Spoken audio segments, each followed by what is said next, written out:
Bismillahirrahmanirrahim. Assalamualaikum warahmatullahi wabarakatuh. Perkenalkan, nama saya Taufik Hidayat dari Prodi D3 Manajemen Pajak, Fakultas Ekonomi, Universitas Negeri Padang. Pada kesempatan kali ini, saya akan menjelaskan mengenai pembukuan dan pencatatan dalam perpajakan.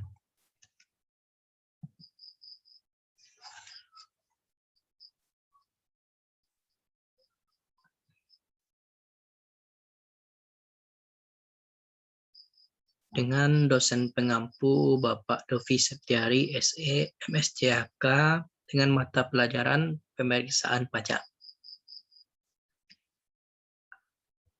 Pada pembahasan kali ini kita akan membahas tentang pembukuan dan pencatatan, yang dimana ada 4 sub pokok bahasan, yaitu yang pertama arti penting pembukuan dan pencatatan dalam pemeriksaan pajak. Yang kedua, definisi pembukuan dan pencatatan. Yang ketiga, ketentuan pokok tentang pembukuan dan pencatatan. Dan yang keempat, yaitu sanksi terkait pembukuan dan pencatatan. Baik, kita masuk pada sub pokok yang pertama, yaitu arti penting pembukuan dan pencatatan dalam pemeriksaan pajak. Pembukuan adalah salah satu hal yang wajib ada dalam sebuah bisnis. Keberadaan pembukuan mempunyai pengaruh yang cukup signifikan untuk wajib pajak.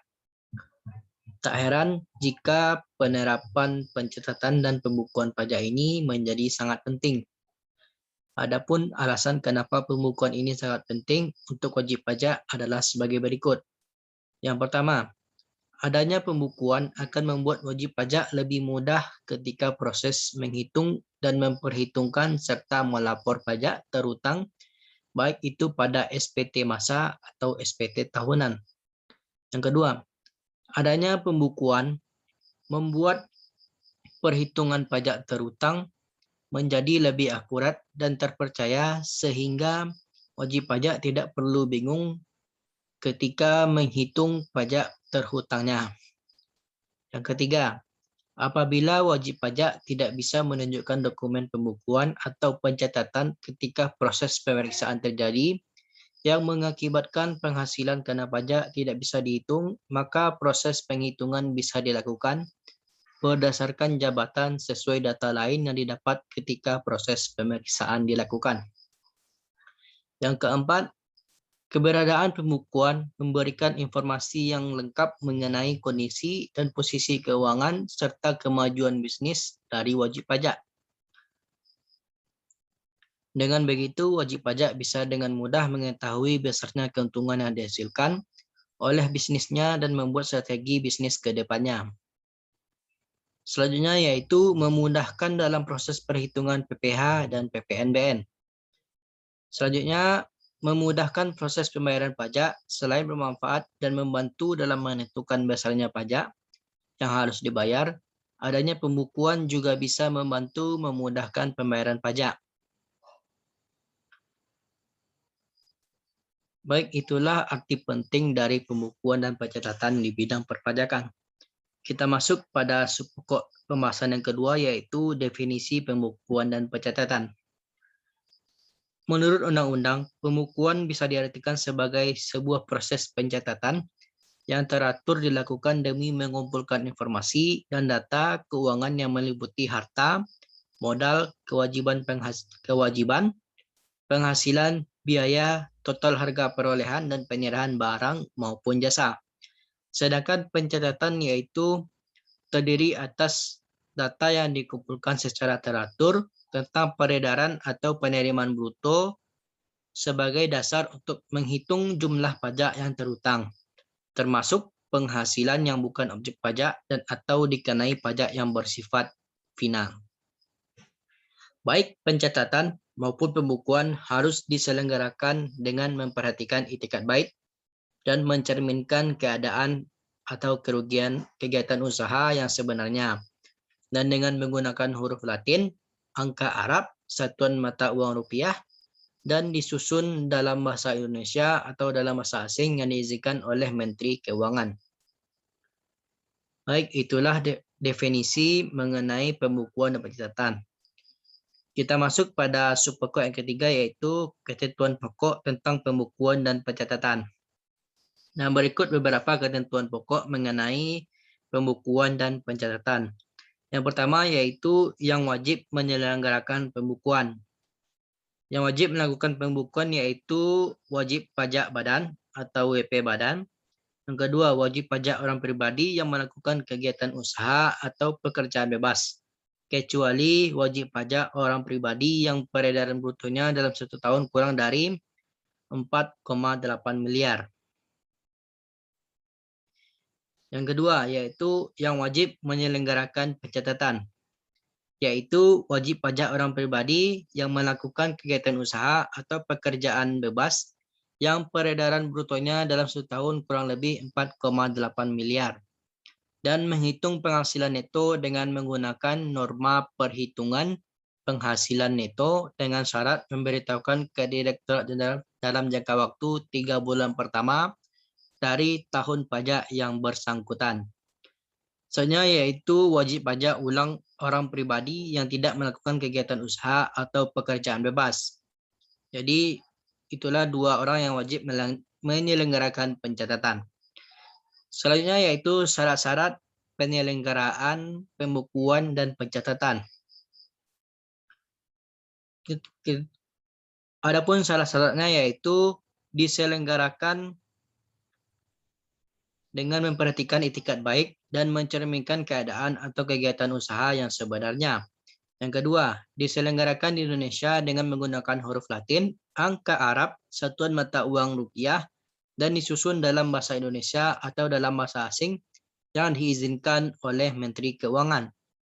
Yang ketiga, diselenggarakan dengan prinsip taat azas dan dengan stelsel akurat atau stelsel kas. Pembukuan dengan menggunakan bahasa asing dan mata uang selain rupiah dapat diselenggarakan oleh wajib pajak setelah mendapat izin dari Menteri Keuangan.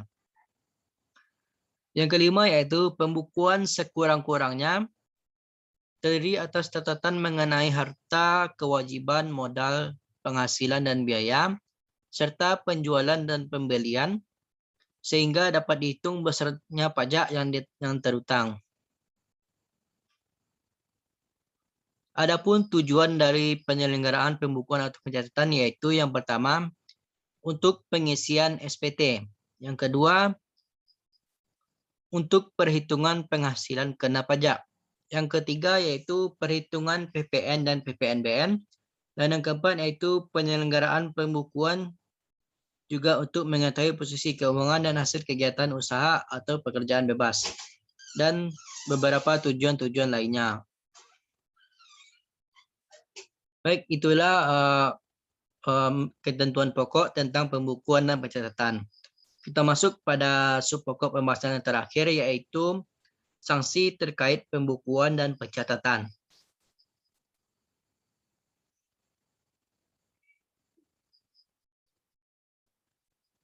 Sanksi terkait pembukuan dan pencatatan ada beberapa bagian yaitu yang pertama sanksi pidana karena kealpaan.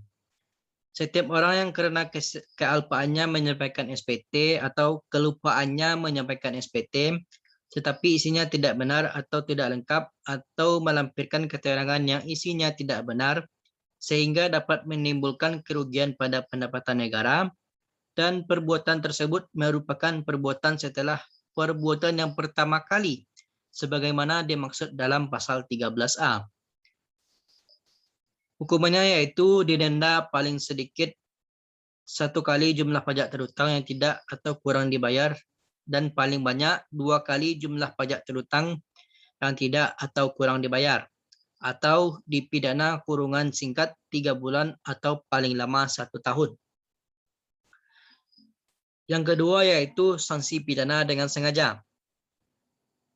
Adapun ciri-cirinya yaitu memperlihatkan pembukuan, pencatatan atau dokumen lain yang palsu atau dipalsukan seolah-olah benar, atau tidak menggambarkan keadaan yang sebenarnya.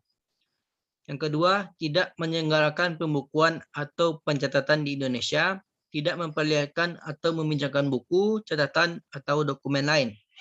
Dan yang terakhir yaitu tidak menyimpan buku, catatan atau dokumen yang menjadi dasar pembukuan atau pencatatan, dan dokumen